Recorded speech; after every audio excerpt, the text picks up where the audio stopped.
Assalamualaikum warahmatullahi wabarakatuh.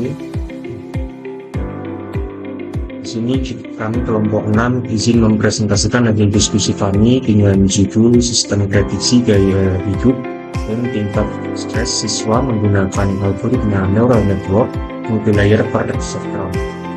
Sebelum itu, perkenalkan, saya Wisra Mahendra Herianto dengan NIM A11 2023 14932. Kemudian ada Yuda Fuzi Hermansyah dengan NIM A11 2023 14908. Kemudian ada Muhammad Rehan Noval dengan NIM A11 2023 14914. Kemudian ada Wabik Radian Prayitno dengan NIM A11 2023 14915. Kemudian yang terakhir ada Muhammad Rifki Indarto dengan NIM A11 2023 14921. Yang pertama yaitu latar belakang. Fenomena gaya hidup siswa mencakup keseimbangan antara akademik atau jam belajar, aktivitas fisik, kebutuhan tidur, dan interaksi sosial. Masalahnya, ketidakseimbangan pola hidup memicu variasi tingkat stres yang berdampak pada kesehatan mental dan performa akademik atau GPA. Nah, solusi teknologi yang kami tawarkan yaitu pendekatan berbasis data menggunakan neural network untuk mengenali pola hubungan non-linear antara kebiasaan harian dan stres. Kemudian ada rumusan masalah. Yang pertama, bagaimana merancang model prediksi tingkat stres siswa berdasarkan data gaya hidup.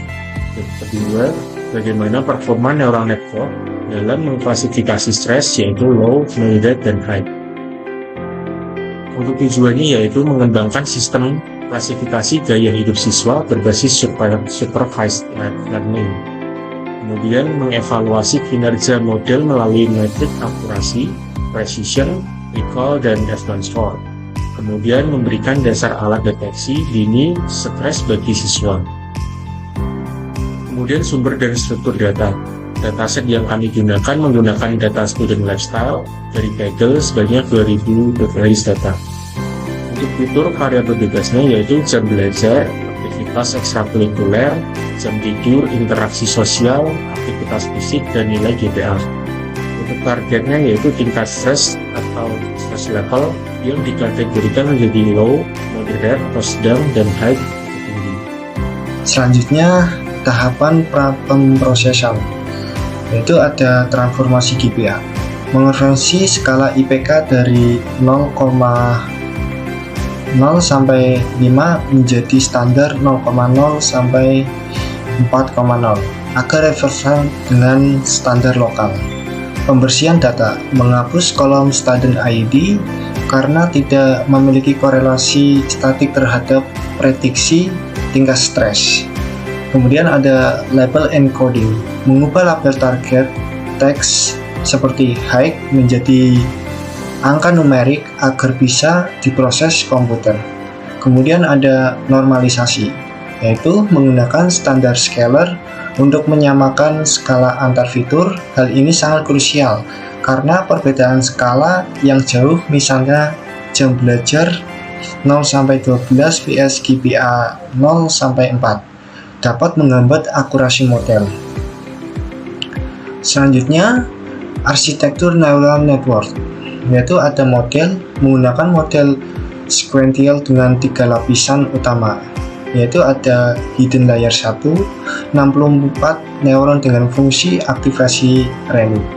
Kemudian hidden layer 2, 32 neuron dengan fungsi aktivasi ReLU. Dan output layer menggunakan fungsi aktivasi softmax untuk menghasilkan probabilitas klasifikasi multiclass. Dan yang terakhir ada konfigurasi latih, menggunakan optimizer Adam dan fungsi loss categorical cross-entropy dengan pelatihan sebanyak 50 epos. Di sini di bagian saya akan mempresentasikan tentang hasil dari pembahasan. Yang pertama, analisis eksplorasi data. Ditemukan korelasi signifikan antara durasi tidur dan jam belajar terhadap tingkat stres. Siswa dengan jam belajar lebih dari 8 jam dan jam tidur kurang dari 4 jam secara konsisten tergolong dalam tingkat stres tinggi. Performa akademik tinggi tidak selalu menyebabkan stres tinggi, asalkan siswa memiliki aktivitas fisik yang cukup. Yang kedua, performa model. Akurasi keseluruhan mencapai 97,25% pada data uji. Metrik klasifikasi precision untuk stres tinggi mencapai 0,99, recall untuk stres rendah sebesar 0,97, dan advanced score sebesar 0,99. Pentingnya normalisasi. Tanpa penggunaan standar scalar, akurasi model hanya terbaik di angka 70%. Yang ketiga, pembahasan temuan efektivitas model. Model neural network terbukti sangat efektif dalam memetakan variabel beasiswa ke dalam kategori tingkat stres yang akurat. Dengan akurasi mencapai 97,25%, arsitektur ini mampu menangkap hubungan non-linear yang kompleks antara fitur input. Pendekatan supervised learning. Penggunaan metode supervised learning dalam penelitian ini sangat tepat karena memungkinkan model untuk belajar dari target level yang jelas, low, moderate, high. Hal ini membuat prediksi tingkat stres menjadi jauh lebih presisi dalam mengenali pola aktivitas harian siswa. Faktor dominan. Hasil analisis data menunjukkan bahwa keseimbangan antara waktu istirahat atau tidur dan waktu akademik atau belajar merupakan faktor paling dominan dalam menjaga kesehatan mental siswa. Siswa dengan pola tidur yang teratur dan jam belajar yang proporsional dan cenderung memiliki tingkat stres yang lebih rendah. Yang keempat, implementasi. Hasil penelitian diintegrasikan ke dalam aplikasi berbasis web menggunakan Flash. Aplikasi ini memungkinkan siswa melakukan deteksi dini secara mandiri dengan memasukkan data aktivitas harian mereka. Baik, selanjutnya adalah implementasi aplikasi web. Teknologi integrasi model hasil latihan ke dalam antarmuka web berbasis Flash. Fungsinya untuk memungkinkan siswa melakukan eksplorasi mandiri, deteksi dini secara praktis dengan memasukkan data aktivitas harian mereka. Outputnya adalah aplikasi akan menampilkan kategori tingkat stres rendah, sedang, atau tinggi berdasarkan input user. Seperti ini. Nah, kita akan demokan saja. Pertama-tama ini adalah model training kita menggunakan model neural network dengan dataset student lifestyle dataset.csv dari Kaggle. Ya, seperti ini. Dan menghasilkan akurasi model besar 97,25%.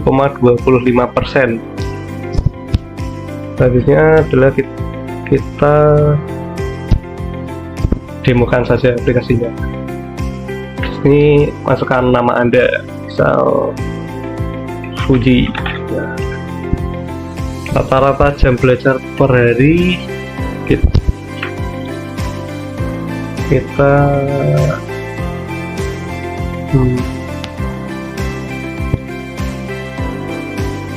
satu jam. Kegiatan ekstrakurikuler non, rata-rata jam tidur per hari kita 7 jam, rata-rata bersosialisasi 5 jam, aktivitas fisik atau olahraga berapa jam, mau saja. Selanjutnya adalah IPK ada saat ini, kita isi aja 3,5. selanjutnya diprediksi. Nah, di sini akan tertampil hasil prediksinya dari inputan user tadi, menunjukkan bahwa tingkat stres rendah. Dan di sini ada feedback dari aplikasinya tergantung dari hasil prediksi tingkat stresnya. Kita coba, ini kan rendah, berarti orangnya nggak stres. Nah, kita coba lagi, namanya asal saja ya, apa, rata-rata jam belajar 0 sampai 12, kita anggap 5 jam. Rata-rata kegiatan ekstrakurikuler isi 3 jam. Rata-rata jam tidur 5 jam. Rata-rata bersosialisasi 2 jam, mungkin dia introvert. Rata-rata olahraga 0. IPK saat ini kita isi 2,5. Kita lihat hasil prediksinya adalah sedang, dan berikut adalah feedbacknya dari aplikasi. Nah, ada rekomendasinya juga. Selanjutnya yang ketiga ada Nadia. Rata-rata jam belajar kita isi 4 jam, rata-rata kegiatan sekolah 2 jam, rata-rata tidurnya 4 jam, rata-rata bersosialisasi 2 jam, olahraganya kita isi 0 saja, rata-rata IPK 2 prediksi.